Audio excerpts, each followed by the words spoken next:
Halo semua, perkenalkan nama saya Wahyu Widianto. Di sini saya akan mencoba untuk menjelaskan program dari pertemuan 3 modul praktikum PBO 2021. Pada modul 5 di sini masuk ke database ya, masuk ke CMD-nya dan kita lakukan operasi-operasi menggunakan sintak SQL atau MySQL. Oke, pertama-tama kita masuk dulu ke XAMPP-nya atau SAM-nya.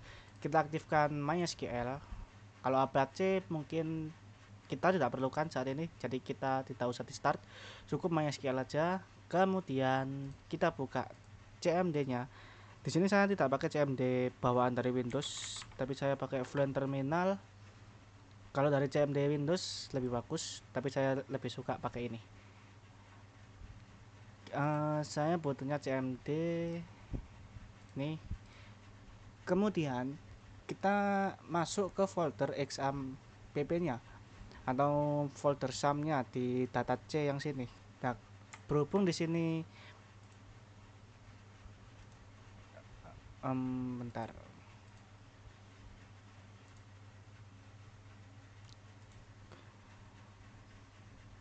Oke, kita mundur terlebih dahulu ke folder users terlebih dahulu dengan cara cd titik-titik, kemudian kita mundur lagi ke cd titik-titik. Nah, kita lihat folder SAM itu ada di mana. Kita buka file explorer terlebih dahulu. Kita masuk ke C. Defaultnya waktu install SAM itu selalu di C ya. Nah, di sini ada SAM. Kita masuk ke folder MySQL-nya, kemudian kita masuk ke bin. Berarti di sini cd SAM slash backslash slash biasa mungkin MySQL, dan kita masuk ke bin ya. Oke, kita sudah ada di sini. Tinggal kita jalankan server MySQL-nya di terminal ini dengan cara MySQL spasi main root. Nah, kalau kita sudah lihat kalimat MariaDB di sini, maka artinya server sudah masuk ke terminal ini atau CMD yang ini.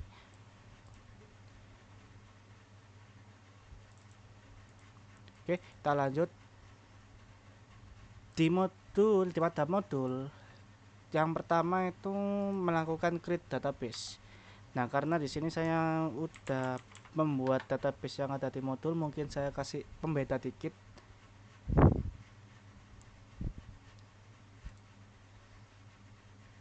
Nah, di sini saya sudah membuat database dengan nama yang persis di modul. Mungkin saya kasih seperti ini ya, db create database dulu ya. Create database. Kemudian namanya apa? db verif pendaftaran. Nah, jangan lupa titik koma di belakang, kemudian enter. Query OK, one row affected. Kita coba lihat di kliennya seperti di sini. Oke, sudah masuk db verifikasi berkas di sini. Coba kita masuk ke atau kita gunakan db verifikasi berkas ini. Oke, kita nggak pakai klien yang di sini. Kita coba masuk ke use, kemudian db namanya apa? Verif pendaftaran. Titik koma, database change. Artinya database ini dengan nama ini sudah digunakan. Kemudian kita coba buat tabel di database ini, karena di sini kan masih kosong kan. Kita coba buat tabel dengan cara sintaksnya mirip seperti membuat database dengan keyword create, kemudian table, misalnya admin, dan kurung buka. Di sini supaya lebih bagus tampilannya saya kasih enter. Nah, di sini nggak ada masalah karena titik koma itu menandakan kalau kita sudah selesai mengetik sintaknya. Karena di sini saya belum pakai titik koma, berarti sintak ini belum selesai saya gunakan. Misalnya admin punya ID, dia bersifat integer dan not null. Kemudian ID juga termasuk primary key dan auto increment. Koma, kalau mau ada field lagi, terus ada nama, tipenya varchar, size nya misalnya 50 dan dia tidak boleh null.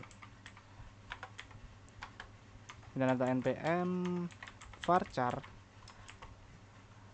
cukup 20 aja dan tidak boleh null juga.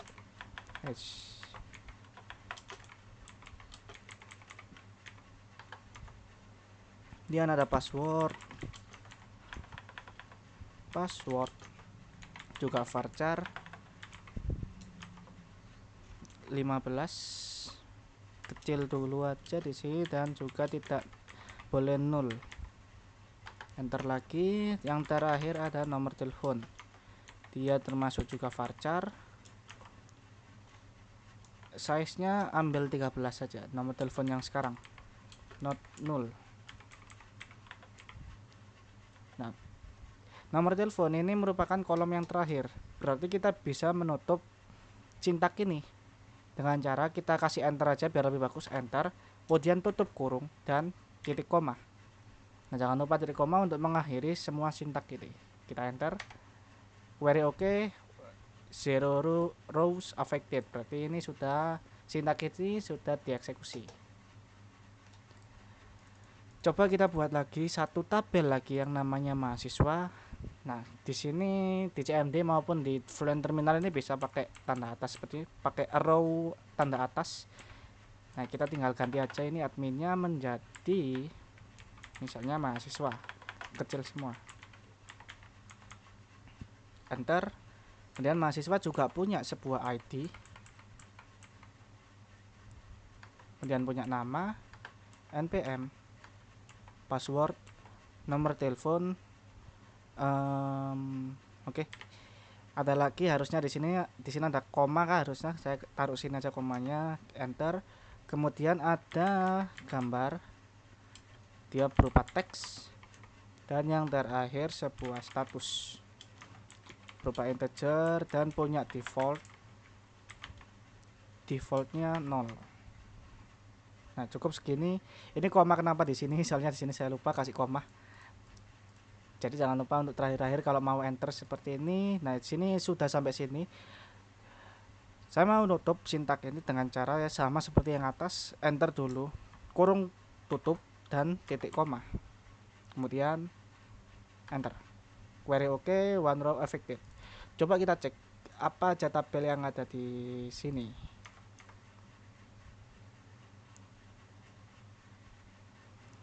Kita cek pakai klien saja. Di sini kita masuk ke kliennya, kita refresh. Nah, sini sudah masuk admin dan mahasiswa, belum ada datanya. Mahasiswa, ID, nama, npm, password, nomor telepon, gambar dan status, persis seperti yang kita tuliskan di sini. Oke, kita coba menambahkan data ke adminnya terlebih dahulu. Kalau membuat tadi pakai create, kalau menambahkan berarti pakai insert into. Kemudian mau tabel yang mana, yang mau ditambah, misalnya ke admin tadi. Terus kolom apa aja yang mau ditambah. Nah, kita nggak mau nambah ID biar ID-nya itu di auto increment sama programnya atau sama MySQL-nya. Berarti kita hanya butuh nama, npm, password, dan nomor telepon. Kemudian tutup kurung dan values. Kalau misalnya kita menambahkan banyak data, mungkin lebih bagus kita kasih enter dan kurung buka, kurung tutup. Di dalamnya kita isi pakai tanda petik. Misalnya yang pertama ada admin, terus npm-nya kita asal aja 12345 dan passwordnya 123, nomor teleponnya 081. Ini data pertama. Kalau mau multiple insert, kita pakai tanda koma saja di belakangnya. Koma, kemudian enter, kita buat lagi. Kurung buka, kurung tutup. Tengahnya kita isi data yang mau kita tambah. Misalnya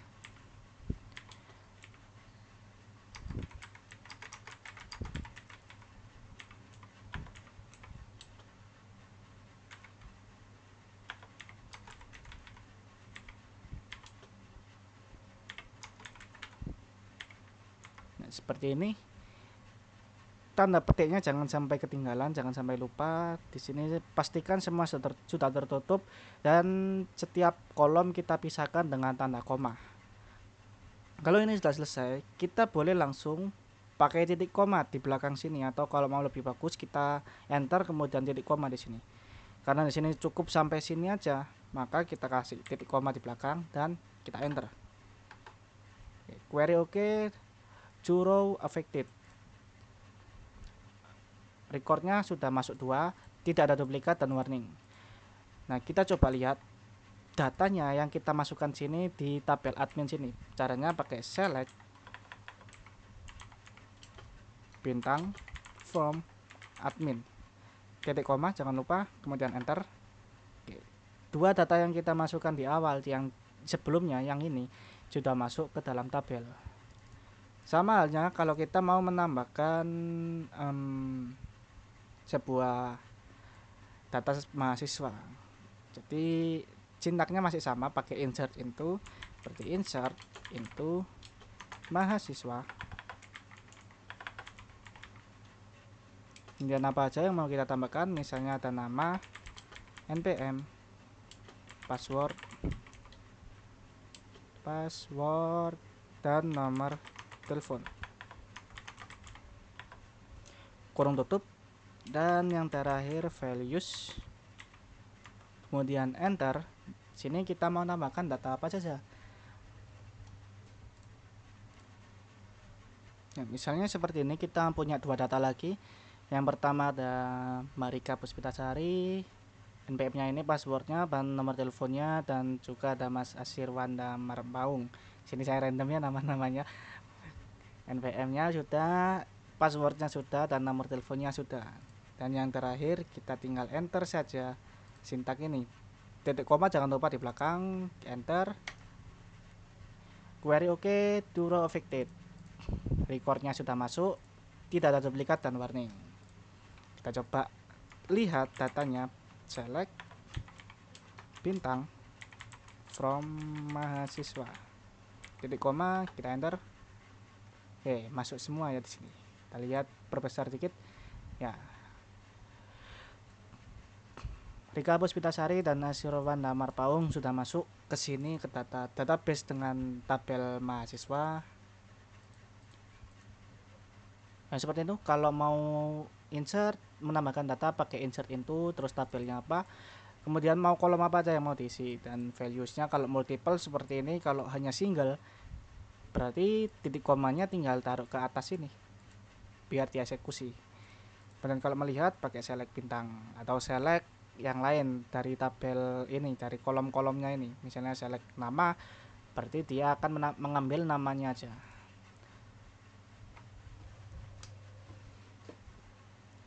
Seperti itu. Kita lanjut saja ke program dari modul ke-6. Ini modul ke-5, kita lanjut ke modul ke-6. Sini. Wih. Kenapa ini bawahnya ini?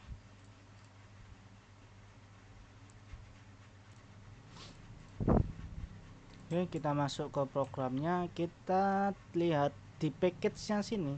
Sini punya sebuah package yang namanya controller, entitas, helper, dan models. Kita lihat di helpers-nya terlebih dahulu. Nah, pada helpers di sini adalah untuk konfigurasi ke database-nya.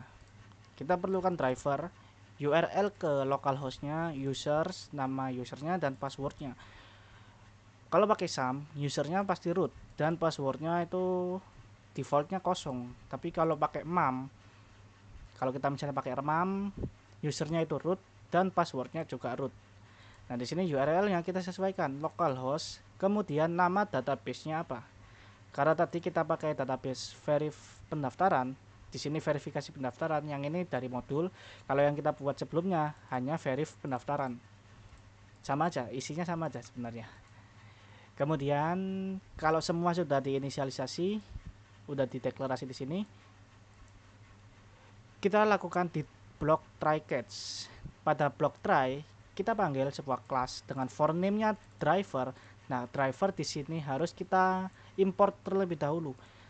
kalau di IntelliJ kita namanya library. IntelliJ maaf, untuk Java N itu namanya library. Kalau kita pakai Maven itu pakai dependensi. Karena di sini pakai N, Java N, maka kita pakai library harus diimport terlebih dahulu di IntelliJ-nya, kemudian bisa dipakai untuk kelas forName drivernya yang ini. Kemudian kita masukkan, kita panggil driver manajernya get connection, kemudian membawa parameter URL, user, dan password. Get connection akan mengembalikan sebuah kelas dari connection yang akan ditampung oleh variabel con sini. Con adalah connection. Jadi kalau berhasil, maka variabel con akan berisi sama koneksi ini. Tapi kalau gagal, maka dia akan berisi null karena sudah didefinisikan con adalah null. Nah, kalau berhasil, maka kita berikan pesan berhasil connect. Kalau gagal, kita berikan juga pesan gagal connect. Untuk entitasnya, pada entitas di sini hanya ada abstrak class dan mahasiswa entitas. Pada abstrak class ini kita sesuaikan sama tabel yang ada di sini yang kita buat tadi. Ini saya pakai bantuan dari klien lagi, mahasiswa. Di sini ada ID, nama, password, nomor telepon. ID, nama, password, dan nomor telepon. Nah, untuk yang lain npm gambar dan status itu akan masuk ke mahasiswa entitasnya. Untuk yang umum maksudnya umum itu bisa digunakan oleh mahasiswa atau admin. Itu adalah ini, ID, nama, password, dan nomor telepon. Di abstract class simple saja. Untuk konstruktornya membawa 3 parameter yang mengisi atribut-atribut pada kelasnya dengan modifiernya protected agar bisa diwariskan ke kelas turunannya. Dan kemudian ada enkapsulasi getter setter di sini untuk mendapatkan dan mengeset atribut-atribut yang ada di dalam kelas. Untuk mahasiswa entitasnya, nah di sini hanya ada npm dan status. Untuk gambar mungkin ada di modul 7 atau modul 8, jadi kita hanya pakai npm sama status saja di sini. Nah, di sini untuk konstruktor dari mahasiswa entitas ini tidak ada isinya karena waktu membuat instan dari mahasiswa entitas ini akan langsung menunjuk ke user entitas ini, karena sudah pasti npm sama statusnya ini akan didefinisikan oleh tabel di database. Jadi kita tidak perlu pakai ini, kita tinggal panggil saja nanti metode-metodenya menggunakan kita isi atribut-atributnya menggunakan metode enkapsulasi, menggunakan setternya, menggunakan setter yang ini. Kita lanjut untuk lihat ke controllernya. Jadi fungsi controller hanyalah untuk penghubung antara main program dengan modelsnya atau package model nanti untuk mengolah datanya. Pada controller ini hanya melakukan instance dari mahasiswa model yang tadi, merupakan jembatan dari mahasiswa, merupakan jembatan dari model dari package ini dengan main program.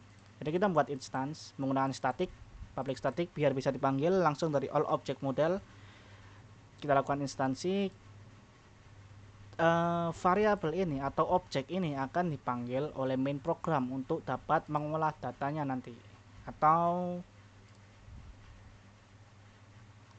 ini bisa juga dipanggil oleh controllernya sendiri atau mahasiswa controller yang ini. Nah, pada mahasiswa controller di sini hanya untuk get data mahasiswa saja. Nah, di sini dia akan mereturn all object model yang tadi kelas ini, all object model, kemudian panggil atribut atau objek yang bernama mahasiswa model yang ini, dan panggil metodenya dari kelas mahasiswa model, yakni get mahasiswa. Nah, ini akan mengembalikan nilai juga dan dikembalikan lagi oleh controller ke main program. Jadi controller hanya untuk menjembatani antara model dengan main program. Kita lihat pada modelnya. Oke, pada model di sini mahasiswa model ada 2 atribut, yakni SQL untuk menulis sintak SQL nanti dan koneksi dengan diisi oleh cdb get connection. Ini dari mana? Dari package helpers yang tadi. Kita ambil koneksinya, kemudian kita taruh ke koneksinya. Nah, untuk metode get mahasiswa yang ini, yang tadi yang dipanggil oleh controller yang ini, get mahasiswa. Kita buka aja get mahasiswa. Nah, di sini pada metode ini terdapat sebuah array list untuk menampung list mahasiswanya, dan untuk sintak SQL-nya atau kita execute dari SQL-nya kita taruh ke block try catch untuk menghindari error kalau misalnya kalau misalnya sum-nya ini belum jalan, kita bisa tanganin pakai catch. Pada block try catch kita buat statement terlebih dahulu, dari koneksi kita buat statementnya dan kita tulis SQL-nya. Karena di sini hanya get mahasiswa, berarti kita mengambil atau read mahasiswanya. Berarti sintaknya ya ini select bintang from mahasiswa seperti di terminal tadi, CMD tadi. Kemudian SQL ini akan diexecute query oleh stat atau statement. Statement ini akan mengexecute query dari SQL yang kita tulis, sintak SQL. Hasilnya akan ditaruh ke result set dengan namanya rs, gini aja. Kemudian supaya kita bisa dapat datanya, kita lakukan iterasi.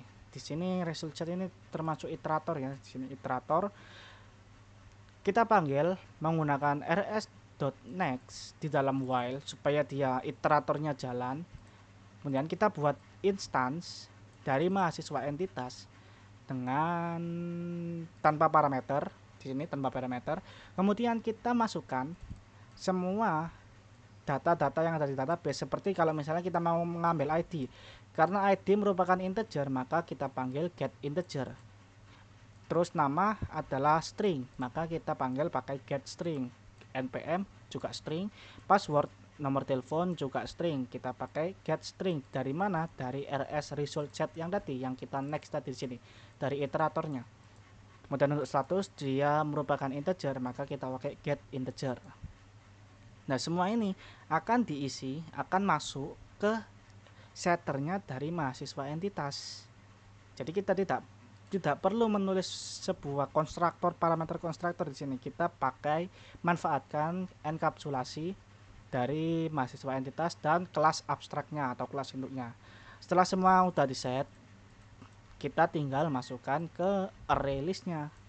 Add array list mahasiswa, kita add dengan mahasiswa entitas yang kita buat tadi sini, dan dilakukan terus selama data yang ada di sini, selama banyak data yang ada di sini. Karena di sini ada 2, maka iterator ini akan berjalan selama 2 kali.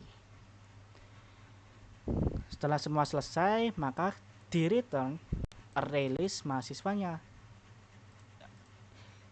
Ini merupakan array list ya, dia mengembalikan array list. Kita lihat pada controller lagi, dia juga mengembalikan array list. Nah, controller ini dipanggil oleh siapa? Controller dipanggil oleh ini main program. Jadi pada main program kita instance terlebih dahulu controllernya. Nah, di sini ada mahasiswa controller, kita instan dengan nama mahasiswa, dan mahasiswa ini akan dipanggil oleh metode show data. Show data akan dipanggil oleh main. Jadi saat program berjalan, main akan memanggil metode show data. Pada metode show data di sini pakai for each mahasiswa entitas, kita inisialisasi menjadi mahasiswa entity. Kemudian kita ambil array listnya dari metode controller yang tadi yang kita buat sebelumnya, yang kita baca di sini. Karena controller ini yang mengembalikan array list, maka kita bisa melakukan for each di sini. Berarti ini semua merupakan sebuah array list dari data mahasiswa. Dan kita cetak semuanya, print semuanya menggunakan enkapsulasi getternya dari mahasiswa entitas. Kemudian yang terakhir, yang ini, yakni untuk mencetak status. Untuk mahasiswa yang statusnya 0, maka kita cetak unverified. Tapi kalau selain dari 0, misalnya 1 itu, maka kita cetak verified. Oke, kita coba jalankan saja programnya.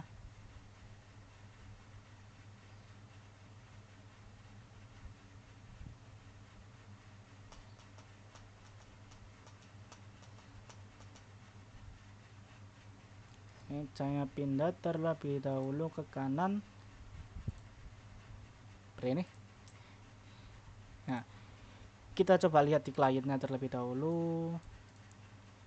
Kita masuk ke yang sebelumnya, yang mahasiswa, yang sini, dan ini Rika Puspitasari, dicetak semuanya, NPM nya dicetak, passwordnya juga ya harusnya password juga tidak perlu dicetak ya.